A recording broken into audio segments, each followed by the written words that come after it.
Every year, aspiring teenagers from bands with the dream of one day headlining a festival like Reading. The age-old dream of forming a band that will take on the world is as appealing as ever.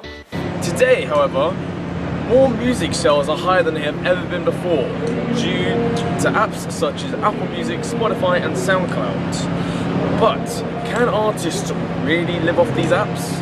Let's find out. We're here today to catch up with Johnny and Danny Taylor at their studio in Baker Street to discuss with them their collaborations for the last 10 years and the ongoing struggle to get signed to a label. I play rhythm guitar. I've been a singer-songwriter for a while, and making a band happen is very difficult. You have to do more managing, you have to do all of your admin, sort the band out. You have to do other jobs, basically. Just wondering where the majority of the income comes from. Do you work side jobs as well? Luckily, this studio is run by a guy who's just walked in now.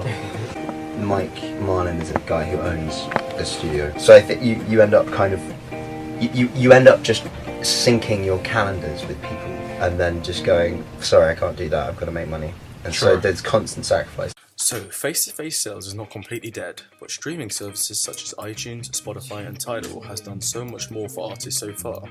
But that does not necessarily make it the idea of the year.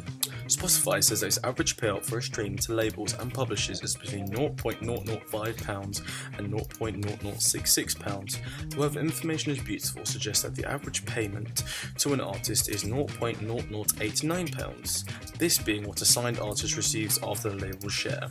The worst payout of all for musicians, however, comes from YouTube, which pays out 0.0003 cents per play. An artist signed to a record label would thus have to have their YouTube video played 4.99 million times in order to earn the monthly US minimum wage. So what about Tidal? The service pays 0.07 cents per stream. While it doesn't sound like much of a difference to its competitors, a signed artist would only need to be streamed 197,000 times on the service to make the monthly minimum wage. To get an exclusive insight on the music industry, I decided to catch up with a signed DJ to get her views on people pirating her music. DJ, tell us, what are your opinions on music piracy?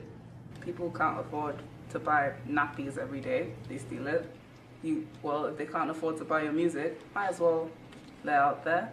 Let people who can't afford to do it, get it, and then maybe later they might buy your concert ticket, even though that's way more expensive.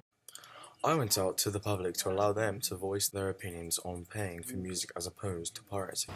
Yes, I pirate music. No, I don't pirate music. No, I don't pirate music. In general, artists should be releasing their music for free in the first place because they're overcharging for concerts. In conclusion, pirating music does harm the music industry as it costs millions of pounds every year. Despite this, artists don't make a lot of money from streaming on dedicated services, but on the contrary, it does allow them to gain fans who will be willing to spend money to go into organised events.